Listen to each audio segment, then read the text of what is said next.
Hi, this is Brant. In this tutorial I will show you how the participation forum activity can be operated to produce a highly participative learning environment for your students. As you can see on this screen, the participation forum has three primary features. The Add a New Group post. This creates a semi-private area for discussions by small groups of students.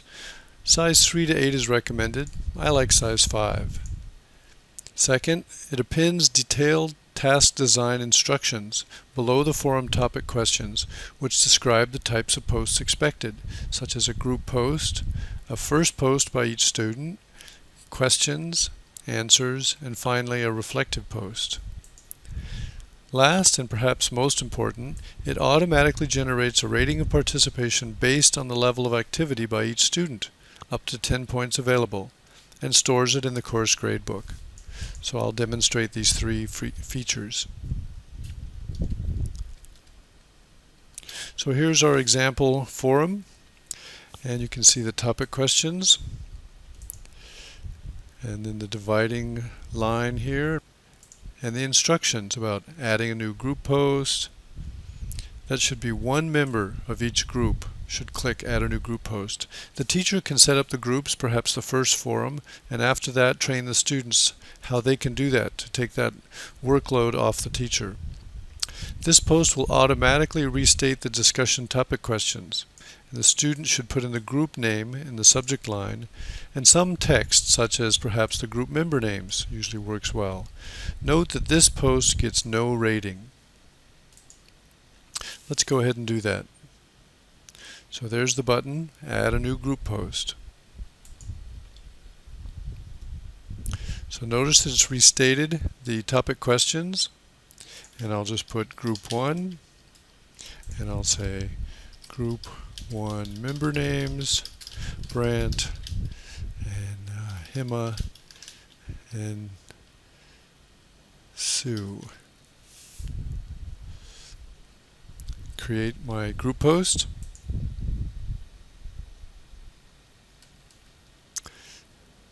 So there it is. It shows that I've created a group post. Now you can think of this as sort of a digital table I've created where each student can have a seat and have a discussion, and this reduces the number of voices. So instead of 30 or 40 voices all trying to compete for attention and you're not sure who you're supposed to talk to, now you just have 3 or 4 or 5 students at this one little group area. It reduces the noise level, and it makes it more of a social responsibility for students to engage with each other. They know who they need to talk to, and they know they need to interact with each other to get the points. Now if I flip over and check the grades, you can see there's still no grades produced. Now if I reply to my group post, as step 2 here, each member of the group should reply to their group post with their first post. This could be notes, or a summary of their initial thoughts about the discussion topic questions. This post will automatically receive a rating of 60%, in this case 6 points. I like to have an oral discussion in my classes so the students can get warmed up to the topic with a face-to-face discussion, and then after perhaps 5-10 minutes of discussion you say, okay, let's get our ideas down, let's post it on the forum. So you should already have their group areas or group posts set up, and they should reply to their group post. So click Reply. You can see it has the instructions. So that's why I pinned those instructions, so that when you're composing your reply you can still see the topic questions. So there's my first post, and it will earn 6 points out of 10 possible. Now notice that there's a reply type here.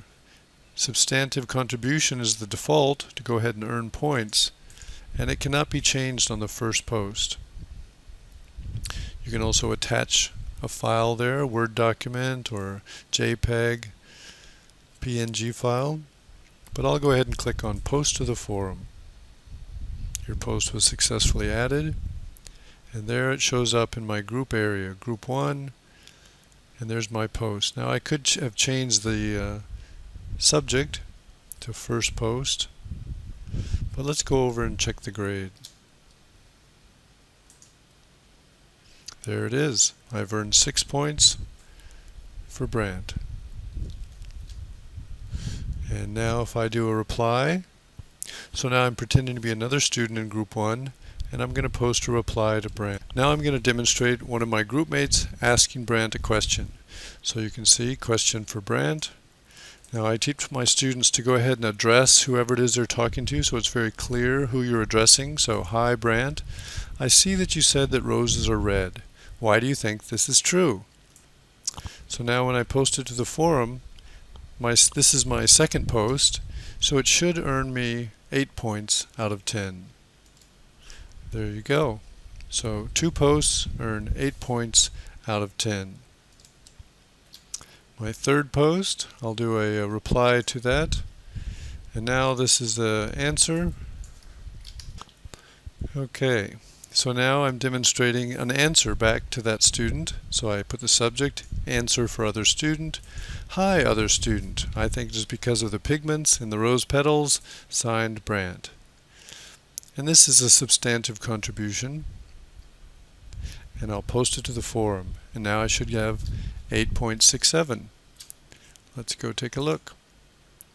There you go. So my grade continues to rise as I contribute to the discussion. Now, what if a student just wants to give a social comment, a feedback showing that they really love your work, or just a quick thumbs up, but they don't really want to put in the time to make a substantive contribution? Well, this is allowed for under social feedback. So this is an example of social feedback, kind of giving it a Facebook like, if you will. And since we're not really adding value to the discussion, you can flag it as a social comment. And this doesn't earn any points. So if I post that, my grade should not go up. I refresh, and I still have an 8.67. So substantive contributions, the default, automatically raise your grade, but social comments do not. And finally, we'll do another post. Let's make this a reflective post. So I encourage my students at the end of a discussion, perhaps at the end of the week, to put up a reflective post, kind of a capstone, cementing their understanding. So here's an example of a reflective post. My perspective has changed because of blah blah blah. Now I think that blah blah blah, signed Brant. It's a substantive contribution, and when I post it, my grade should go up to 9 points out of 10. And there you have it, 9 points out of 10. So if I flip over to the features, I can show you that curve. Now this chart shows how the student contributions to the discussion forum change the grade automatically. If they don't contribute any posts, they get a mark of 0. Highly motivating extrinsic feedback. They must contribute. First post, 6 out of 10. 2 posts, 8 out of 10. 3, 8.67. 4, 9 posts. And then you see that it slightly goes up with each post, but now hopefully the students have gotten socially engaged with their group mates. They're starting to get involved with the discussion. The grade does go up slightly, but the extrinsic reward has been replaced by the social feedback, so hopefully the students get intrinsically involved. I'll set up a second group post.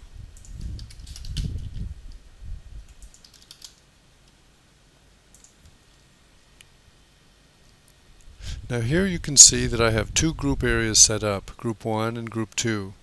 I don't separate the groups. Actually, I encourage the students, if your group is not really busy or having a lot to say, go look at other groups. Don't hesitate to move out and see what other groups are talking about. Perhaps bring back a really good post from them, some idea you think might help your group discussion. So I encourage the students to go look and even contribute to other group areas. They can earn their points in their own group, or they can earn their points posting in other group areas as well. So with a final review, Here's the instructions for the participation forum activity. Adding group post, and that's done by one group member, and then that member also replies to that same post, kind of taking a seat at the digital table. All the group mates also reply to the group post, and then each student should put up a first post. After all the first posts are up, teach your students to put out a round of questions, at least one or two questions to their group mates. And then once all the questions are there, do a round of answers, replying. And at the end of the discussion period, train your students to do a reflective post. I find this is an excellent way for students to cement their understanding, kind of create a capstone, building on their new knowledge, get a holistic view of where am I at now that I have assimilated this new information.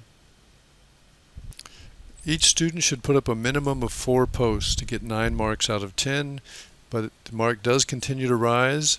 It asymptotes closer and closer to a perfect mark, but it will never get there. But at least it'll get up into the 9.5, 9.6, 9.7, and that way the students can ensure that if they have other marks that are an A, the discussion forum marks will also support their A effort. I hope this tutorial has helped you understand how to successfully operate a participation forum. Happy discussions.